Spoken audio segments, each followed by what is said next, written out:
Buenos días, ¿cómo están, alumnos? ¿Todo bien? Todo bien, profe, todo bien.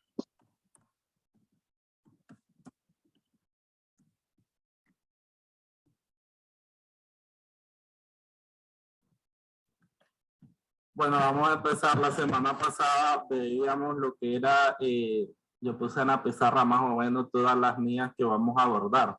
Esta clase es más teórica y ahí vamos a dar algunos pequeños, vamos a ver unos cuantos números, pues, en algunos temas, solo para algunos temas da números, pero para otros no. Las mías, como les decía, son, podríamos decirles, son la Biblia de los auditores, porque están todos los procedimientos o los lineamientos para efectuar una auditoría de estados financieros. Entonces, las líneas se van a utilizar en toda auditoría de estado financiero. En el material ustedes veían o podemos ver que nacen por la Federación Internacional de Contadores, que sus siglas son IFAC.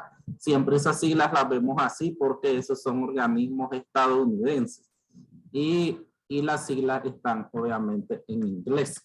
Por eso, digamos, no nos pegan las iniciales, pero es la Federación Internacional de Contadores IFAC, la que elabora todos estos lineamientos llamados NIA, Normas Internacionales de Auditoría, y como su palabra lo dice, internacional, entonces aplicable en muchos países. Igual como las NIF. Estos vienen, con las NIF nosotros veíamos que lo que viene es a estandarizar el uso, en aquel caso de los registros contables, en este caso de los lineamientos para hacer una auditoría y que se puedan utilizar en varios países. O sea, un país en Colombia está utilizando NIA y aquí igual en Nicaragua. Entonces ahí hacen esos lineamientos porque nacen estos lineamientos internacionales porque muchas compañías tienen sucursales en otros países y entonces antes era más difícil comparar la información de una casa mate ubicada en otro país con una, por ejemplo, en Nicaragua. Porque se usan otros términos contables y en este caso otras normas de auditoría, entonces se va a hacer más difícil lo que es la comparación. Entonces nacen por el IFAC. Ahí veamos un marco de referencia para las NIA. Ahí nos dice también del Comité Internacional, ha sido autorizado a emitir las normas internacionales de auditoría. Buenos días. Buenos días. Buenos días. Buenos días.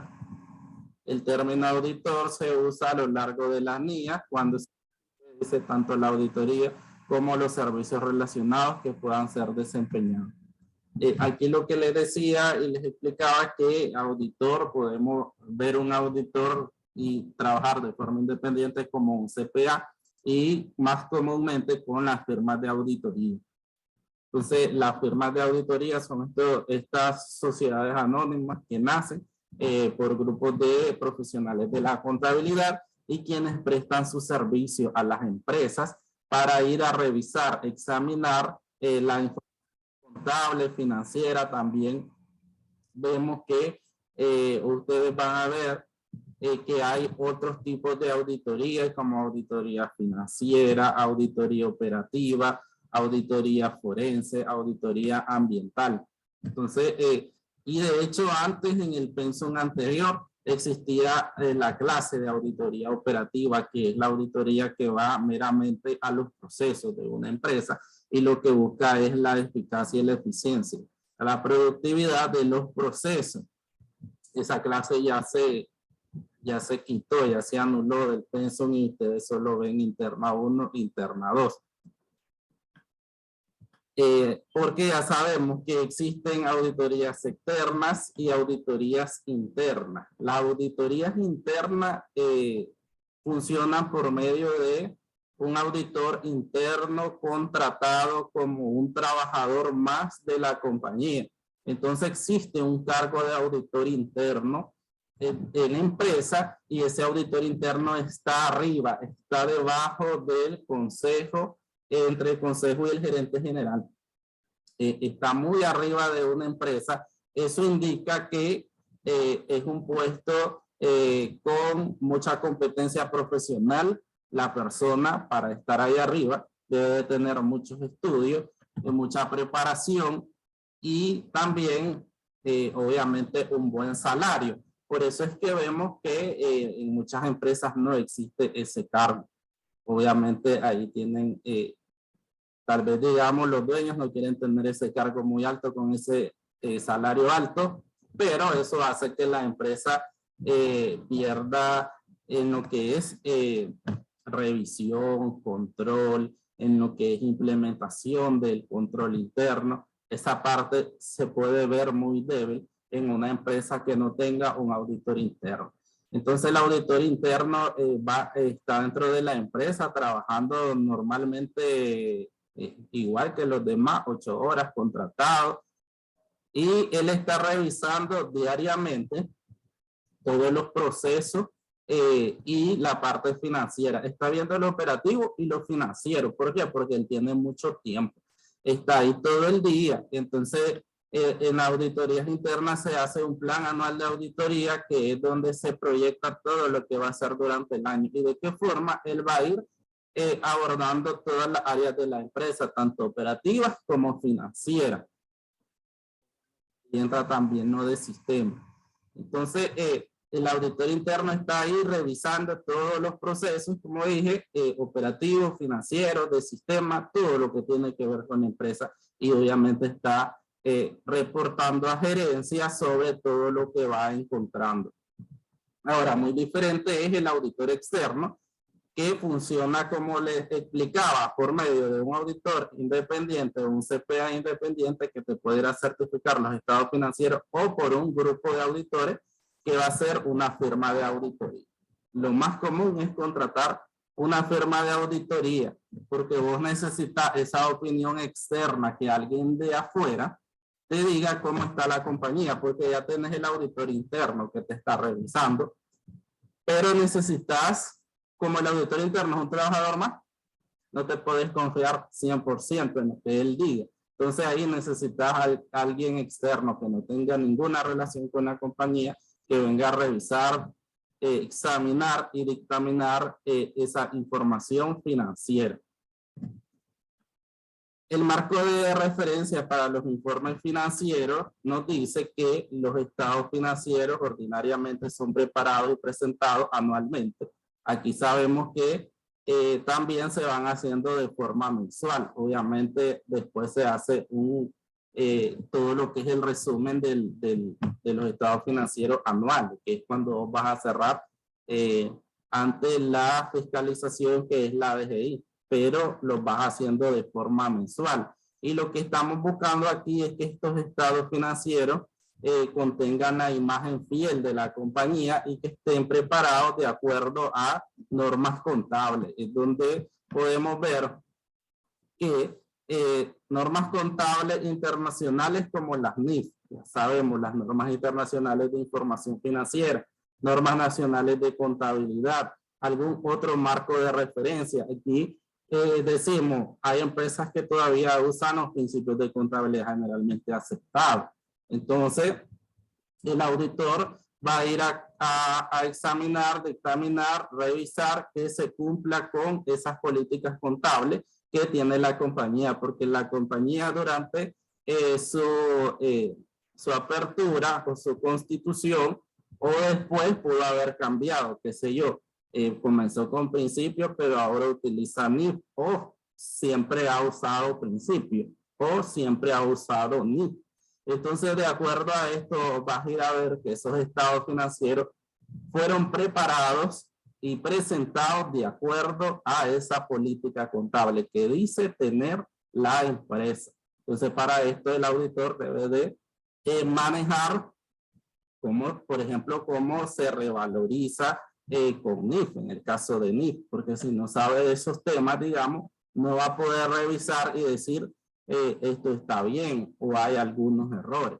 Entonces, el auditor debe de saber mucha contabilidad.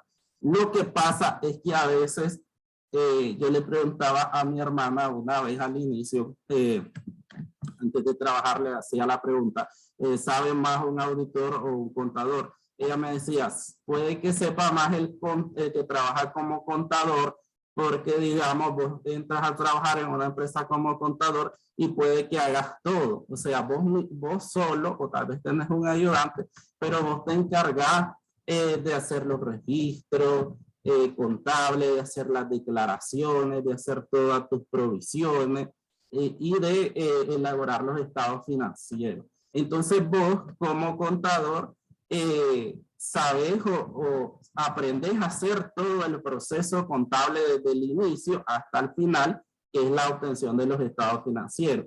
Lo que pasa es que me decía que como auditor a veces te pueden encasillar. Por ejemplo, vos comenzás a trabajar y te dicen, vos te vas a encargar de, pongámosle, del área de inventario.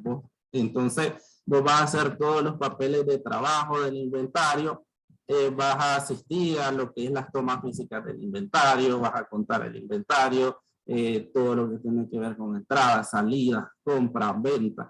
Entonces puede que ahí te encasillen y que ya, por ejemplo, los grupos, va el mismo grupo a otra empresa, entonces te diga, vos como sabes inventario, vas a estar en inventario, así sucesivamente. En una auditoría tras otra, vos vas siempre con el inventario y nunca vas a salir de ahí.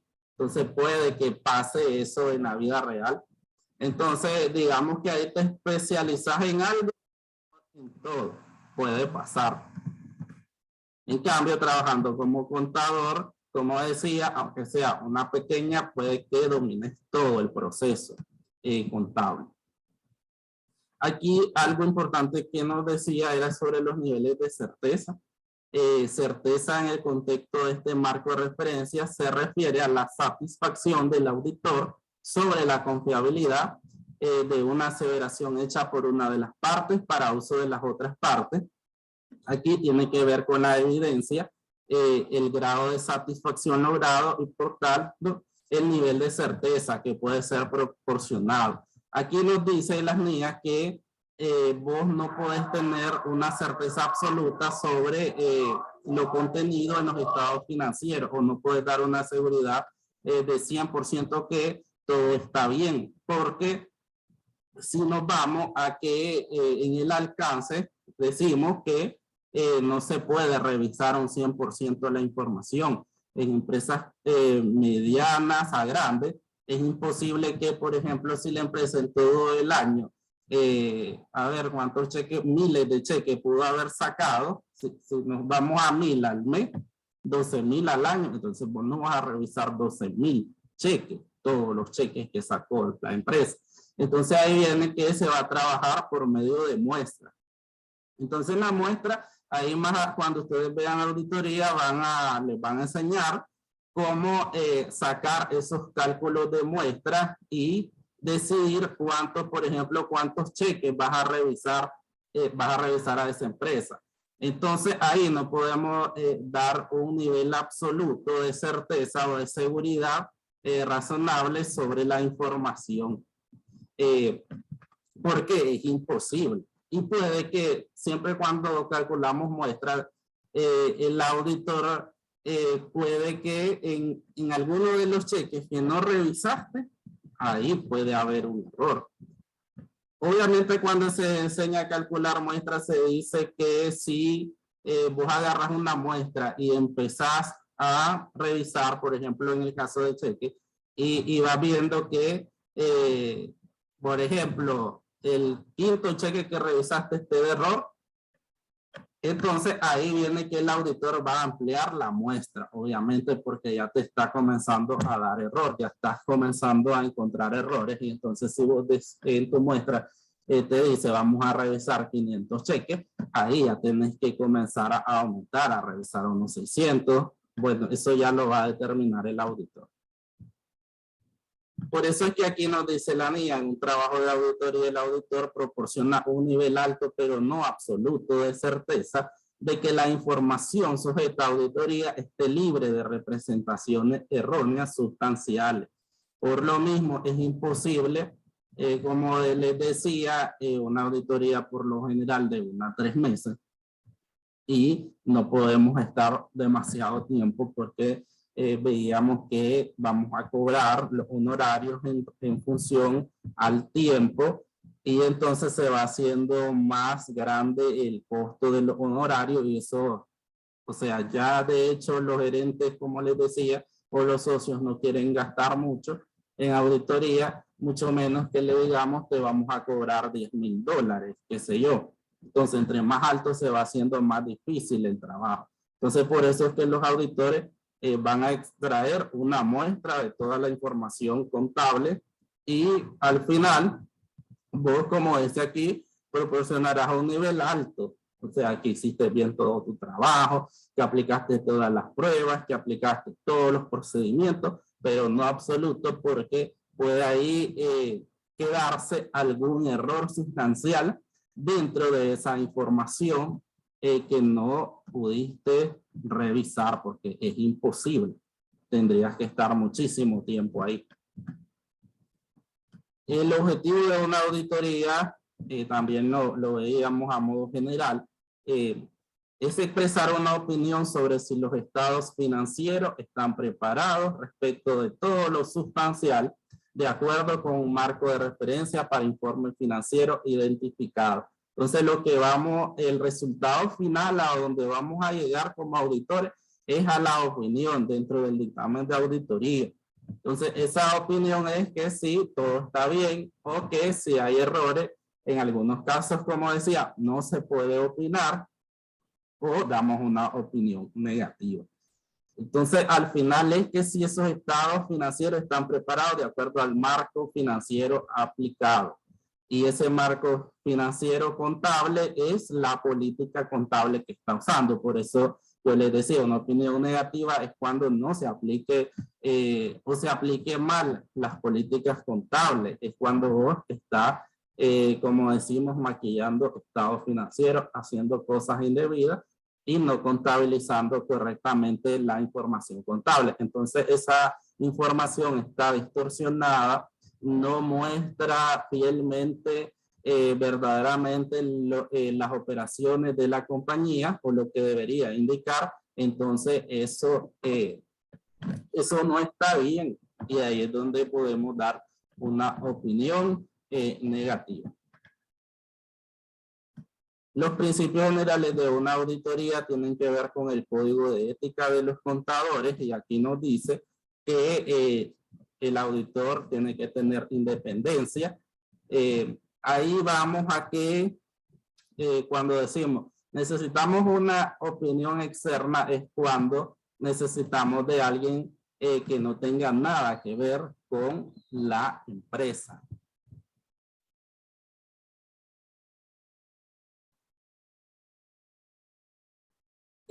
Bueno, ya cuestiones de salario va a depender de dónde labore. Lo que pasa es que platicando con familiares que son contadores, nosotros hablábamos que, bueno, cómo nos sentimos a veces o cómo nos tratan como contadores es que las empresas nos ven como carga. En cierto modo, digamos que también yo lo sentí así trabajando. Yo lo sentí así trabajando porque yo miraba en la empresa de que yo no generaba dinero para la compañía. No facturaba, diciéndolo así de una forma ya sin pelos en la lengua. No facturaba. ¿Qué pasaba? Los demás facturaban. Y es por esto que yo, como les decía, aprendí mucho de la parte legal porque allá ofrecíamos servicios legales y servicios contables. Los servicios contables sí eran en un menor cantidad. Teníamos clientecitos a los que les llevábamos contabilidades chiquititas, pequeñas, de unas 5, 10 facturas lo máximo al mes. Pequeñita. Obviamente, como era una oficina legal, el mayor peso de la facturación estaba en legal. Digamos que de lo contable yo facturaba. Podríamos decir que yo generaba ingresos porque por medio de mi trabajo la empresa cobraba. Pero en empresas que no hacen eso, por ejemplo, vende electrodomésticos, entonces el contador no está vendiendo. no está en publicidad, no está en estrategias de marketing, no está en estrategias de venta. Vos no estás vendiendo, no estás generando dinero. Entonces, en ciertas empresas, los administradores, los gerentes, nos ven solo como una carga, los contadores, porque no estamos generando ventas. Eso es lo que nosotros o mis familiares hemos visto, los que hemos trabajado en contabilidad, que de cierto modo no nos valoran por eso. Bueno, yo lo sentí así y muchos lo han visto de esa forma también. Entonces quiere decir que no estoy tan alejado de la realidad. Entonces nos ven como una carga al que le están pagando un costo para ellos, un gasto, y en cierto modo pierden, digamos, el sentido de la importancia de tener el contador ahí, quien es que le está controlando toda su finanza, todo su dinero, porque si no tenés contador, entonces ya sabemos que es como un barco a la deriva, que ahí no hay nadie dándole un norte, una dirección a la compañía, y entonces aquí estamos hablando de dinero. Entonces no se le da el valor a los contadores. Al que trabaja como contador en una empresa no se le da el debido valor. Y eso lo vemos desde los salarios miserables que hay, pues. Ya desde ahí vos ves que no. Obviamente hay empresas que sí. Claro, por eso es que no, porque como les digo, yo en la empresa lo viví y muchos familiares lo han vivido y nos ven simplemente como un gasto. Nos ven como un gasto, ¿por qué? Porque les digo, no estamos generando facturación. La empresa puede que en un sentido al trabajador lo ande así porque le está generando factura, porque está facturando, le está generando ingresos. Puede que digamos que te ofrezca como a los vendedores que les ofrecen comisiones para que estén ahí, vendan más y qué sé yo. Porque obviamente son los ejecutores de sus ingresos. Pero a nosotros nos ven como un gasto. Entonces aquí en el código de ética del auditor nos dice que entonces, y si nos vamos en la pregunta que me hacía Christopher, un auditor puede que gane más porque es un trabajo, el auditor es un trabajo de más responsabilidad en el sentido de que lo que diga tiene un gran peso y vemos que las auditorías son caras. Si sacábamos un ejemplo de un mes así en el aire el otro día, ya nos daba $5,000, $6,000. Las auditorías son caras, por eso es que se gana bien.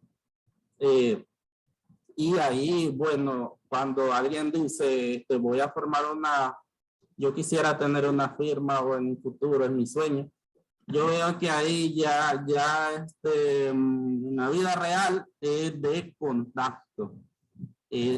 O sea, el que esté al frente de la firma para mí debe ser una persona sociable, que le guste socializar, que tenga contacto, tener a alguien como que se mueva en sociedad.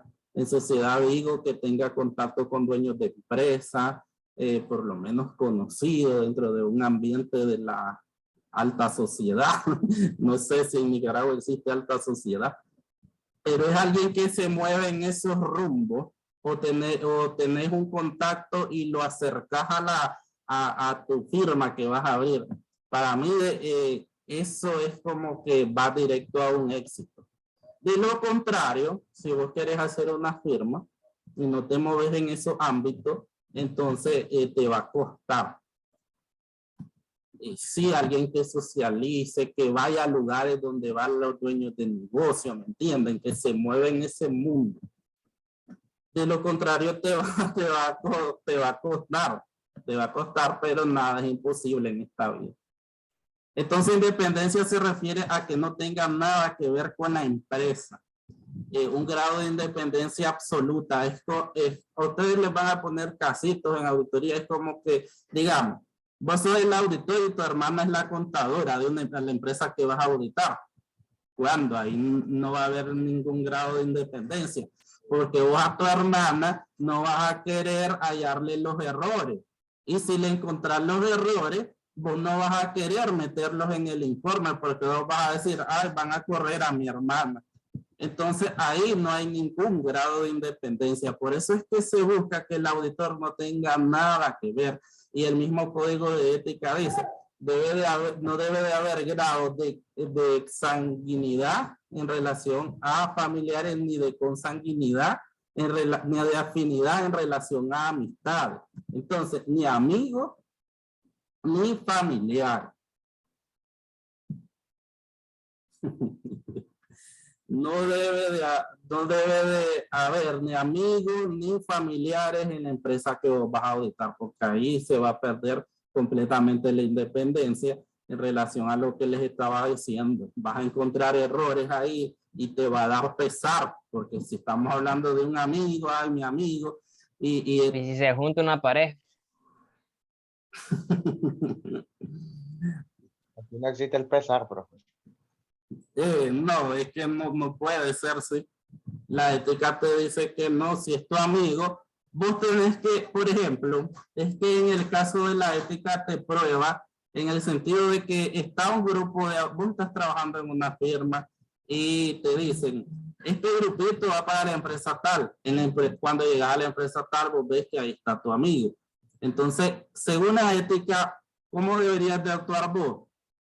Vos deberías de hacer lo siguiente. Como que no lo conozco.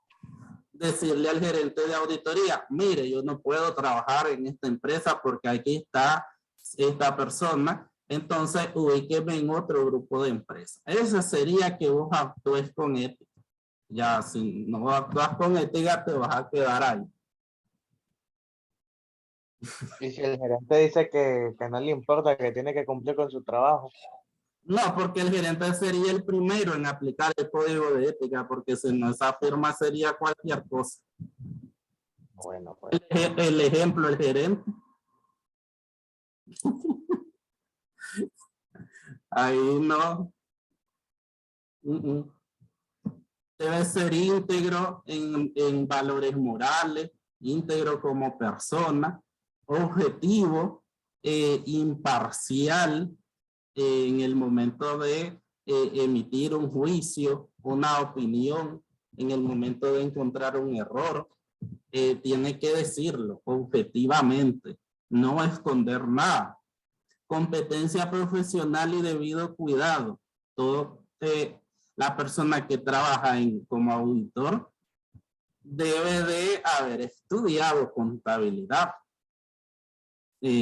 Aunque digamos no tenga el máster todavía, no tenga el posgrado, y por lo menos estudiante de contabilidad para un auditor junior o un asistente, ya después que tenga todos sus títulos. Confidencialidad en relación a que como va a trabajar en muchas empresas, porque un mes vas a ir a una empresa, el otro mes vas a ir a otra. Entonces ahí no andar comentando por fuera todo lo que va viendo en esas empresas. Como les decía, hoy en día lo mismo, hay cláusulas de confidencialidad en los mismos contratos de trabajo, que para poder aceptarte como trabajador, vos tenés que firmar un contrato de trabajo donde incluya esas cláusulas, que es eso mismo de no andar exponiendo externamente en la calle información de las compañías, de la compañía donde trabajas, en este caso de las compañías donde vas a ir a hacer las auditorías.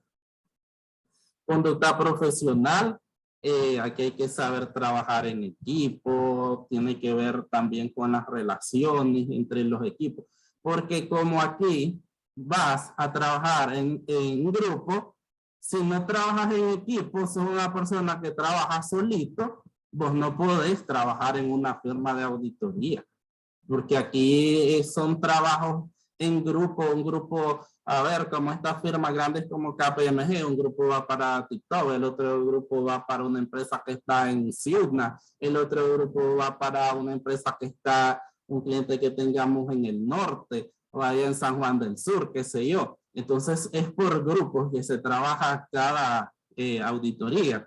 Y ese grupo tiene que trabajar en equipo porque todo el trabajo final va a depender de todos, o sea, a medida de cómo se va sacando el trabajo, porque aquí decimos en esos grupos, uno se va a encargar de un área, el otro uno de banco, el otro de inventario, el otro va a revisar las ventas, el otro va a revisar la parte de impuestos, el otro las nóminas, qué sé yo, de acuerdo a cuántos conforman ese grupo. Entonces, a veces el trabajo de uno depende del otro, necesitas vos que alguien termine un trabajo para vos seguir con el tuyo.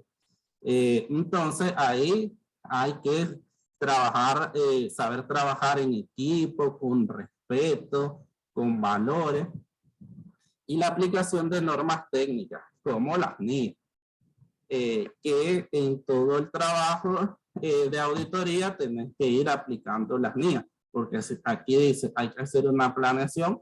La NIA nos dice, hay que hacer una planeación de tal modo. Hay que hacer papeles de trabajo. La NIA te dice cuál es la estructura de un papel de trabajo. O sea, cómo se debe de realizar un papel de trabajo. Cuáles son los papeles de trabajo de una auditoría. Entonces, todo lo que vayas haciendo meramente del trabajo, basarlo en base a las NIA. El alcance de una auditoría son los procedimientos de auditoría necesario para lograr el objetivo de la auditoría. Como decía aquí, el alcance no siempre va a ser de un 100%, sobre todo en empresas medianas a grandes, donde la información es muy extensa y es imposible revisarla toda. Puede que un alcance de una empresa pequeñita lo logre en un 100%, pero de lo contrario es imposible y siempre vamos a trabajar con muestra.